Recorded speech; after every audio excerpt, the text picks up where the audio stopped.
It looks promising, only to be badly hampered by a number of bad design decisions which I couldn't wrap my head around.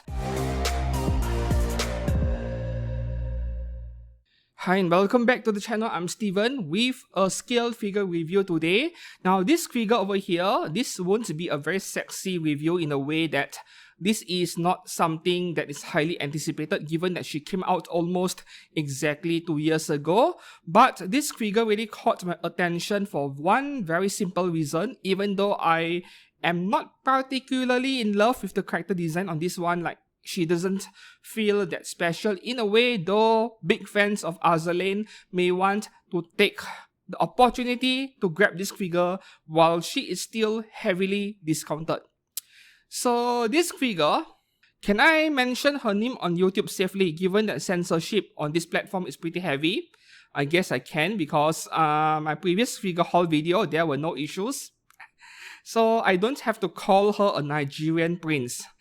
Coming from Freeing and Union Creative, this is a 1x4 scale Black Prince adult attendant version from Azur Lane, and she was released on the 17th of June 2023. That would be almost 2 years ago by now, a little bit more than 2 years. And the official recommended retail price was 36,000 yen before any taxes or shipping, which may seem like a good value buy because Freeing's simplest bunny figures today also cost 36,000 yen. Plain black or white bunny suit, some pair of ears, and a plain round disc base, 36k. But this one, you're getting a lot more for the same price. So this may seem like a steal in comparison. But if you pre-ordered it early, I'm afraid that you are going to feel a bit of regret over there because this figure caught my attention solely for the reason that she has bargain binned so badly. You're looking at a consistent 40 to 50% off for the past 6 months or so. Like, this thing has been heavily discounted for so long, but she remains in stock. Maybe there is an overproduction, overstock or something like that, or people found out the problems with this figure and they did not like it, they cancelled their pre-orders and now you have excess inventory. There could be a number of possibilities, right? Even popular characters like New Jersey also got a 50% discount. So I'm leaning towards the overproduction theory over here. Looks can be deceiving. She appears to be excellent value on the surface. I had to ask myself so many times, why Freeing? Why? Why Union Creative? Why? Why do you make such stupid decisions when you designed this figure? Like, there are so many bad decisions that I don't even know where to start.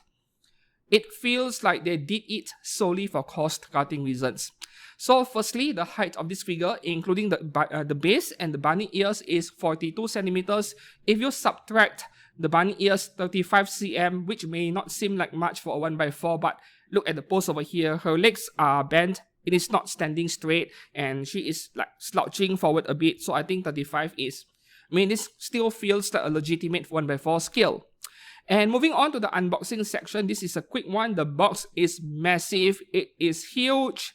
And, well, the quality of the box is fine. Nothing much to complain over there. I don't think this is something that will take any damage during shipping, which is the good news.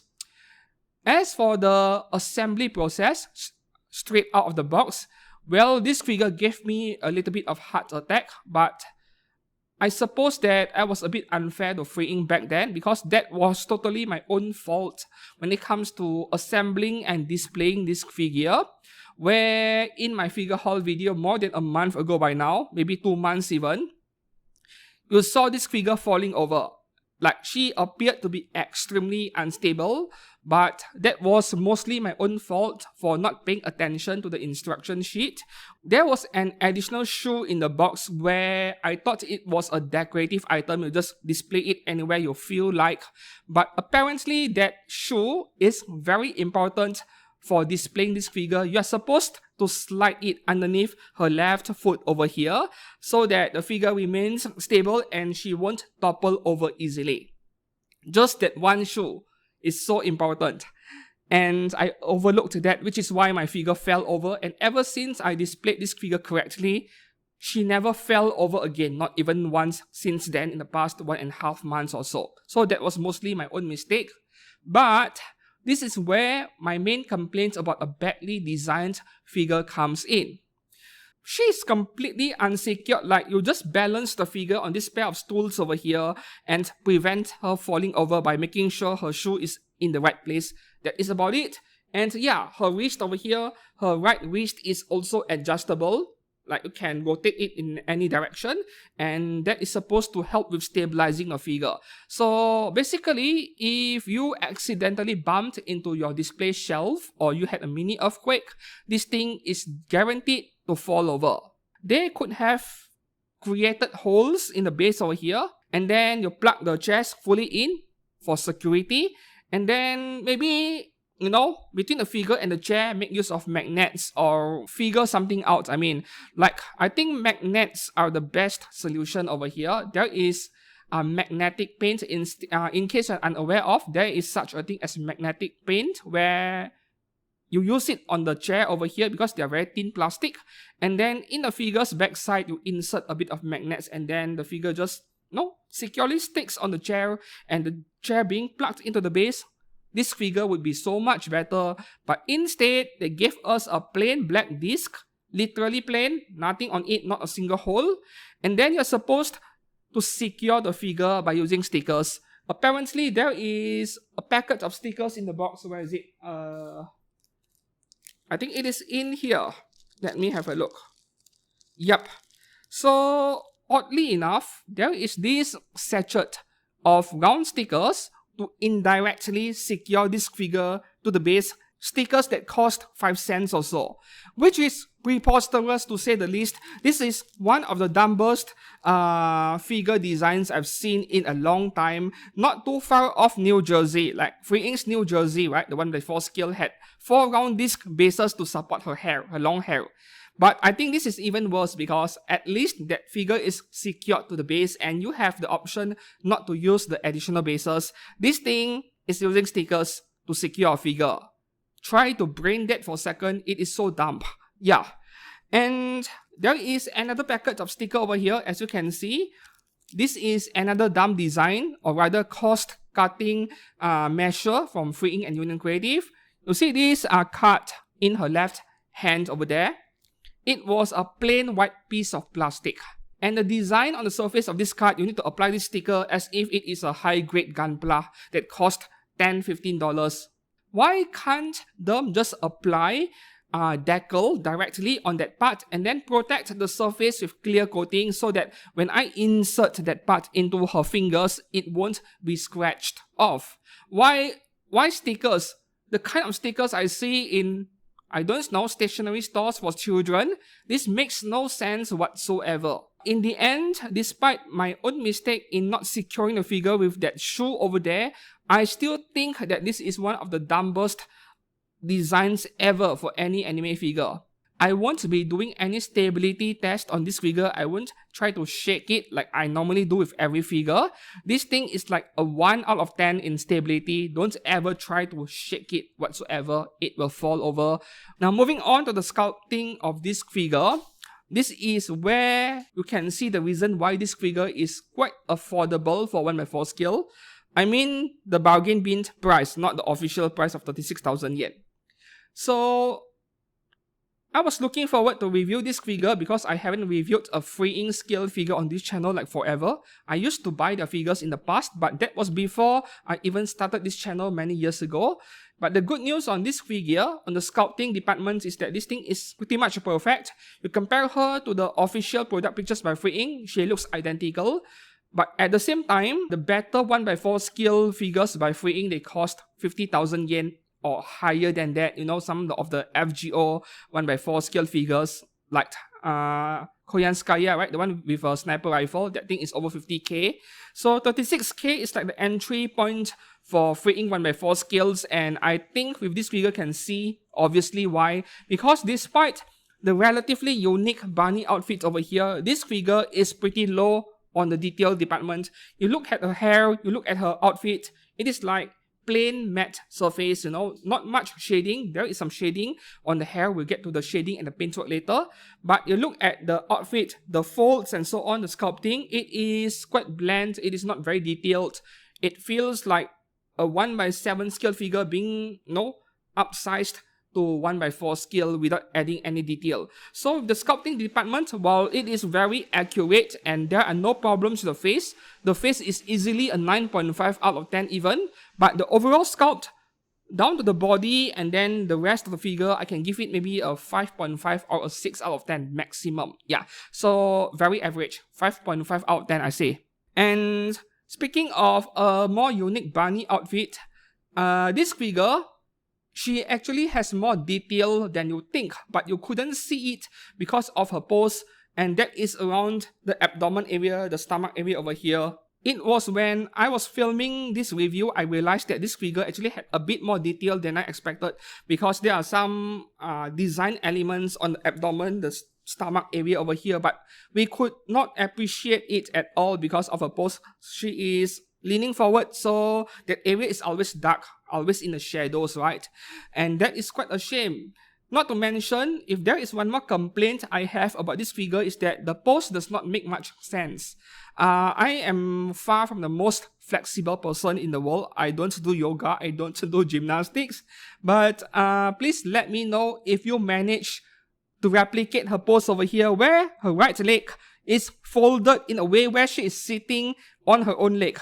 Is this doable for a normal human being? I suppose that the more flexible gymnastics people can do it, but to me, the pose over here does not make much sense, even though it is pretty aesthetic looking. Like, the pose is very nice, very photogenic even, but she is literally sitting on her own right ankle. And I don't know, man, I tried doing it at home and I couldn't do it. So what do you think about this pose combined with the low detail sculpt? That is why I'm giving this figure a 5.5 out of 10 for sculpting. Now, moving on to the paint work, the good news over here is that Free Ink normally has quality control issues with the paint work. Their Aisaka Taiga, the Tiger version, the very first release, the yellow Taiga version, had a lot of bad paint work on her hair, right? I've seen people complain about it, I've seen the pictures, and that wasn't the only Free Ink figure to be affected by that. Though you can also argue that this is Union Creative, not Free Ink, and alright, fair enough. But yeah, back to this figure over here, the paintwork is mostly perfect.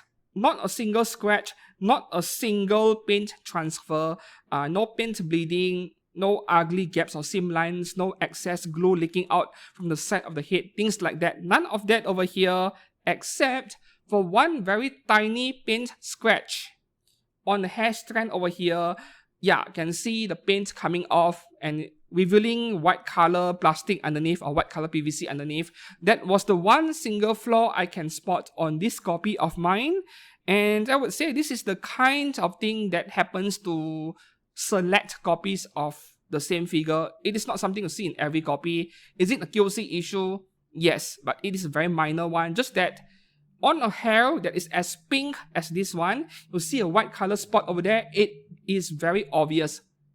You will notice it immediately. So I was a bit unhappy about that as well. But given that I got this figure at the bargain bin price point, like half the official selling price, I suppose that I don't feel as bad. So the paintwork over here, I can give it maybe a 7 out of 10 maximum. 7 out of 10, and that is very generous of me considering how low the detail on this figure is. The black color outfit, there is no shading of any kind, just matte black all over, and then the hair is the only part where you can see a bit of gradient paintwork, but it is nicely done. So 7 out of 10 maximum, yeah. And speaking of the stockings over here, once again, because it is real fabric, you get this stitching line over here running along the back of her leg over here, which in the past I have mentioned that I don't necessarily like them, but on this specific figure, for some reason, I don't think it looks bad at all.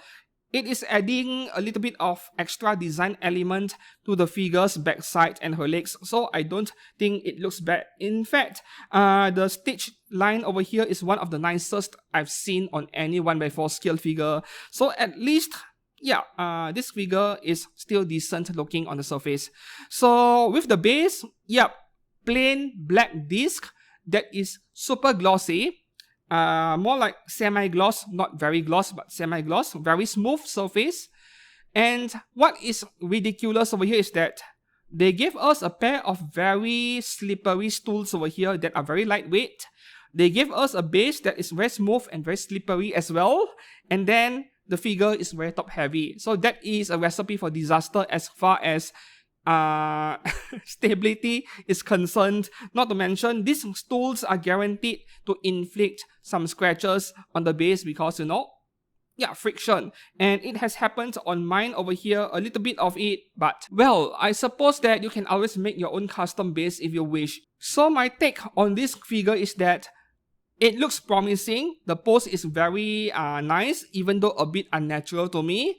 And the quality turns out mostly okay, the sculpt and the paintwork, only to be badly hampered by a number of bad design decisions which I couldn't wrap my head around, other than being cost-cutting measures, which severely affects the stability of this figure. She is going to be very easy to knock over by accident. So to bear that in mind, if you are interested in this figure and you feel tempted to purchase one of these big figures that are kind of high quality for under 20,000 yen, if you want to pull the trigger, by all means go ahead, but maybe come up with your own custom base or find a solution of your own to secure the figure even better. So that is my advice over here.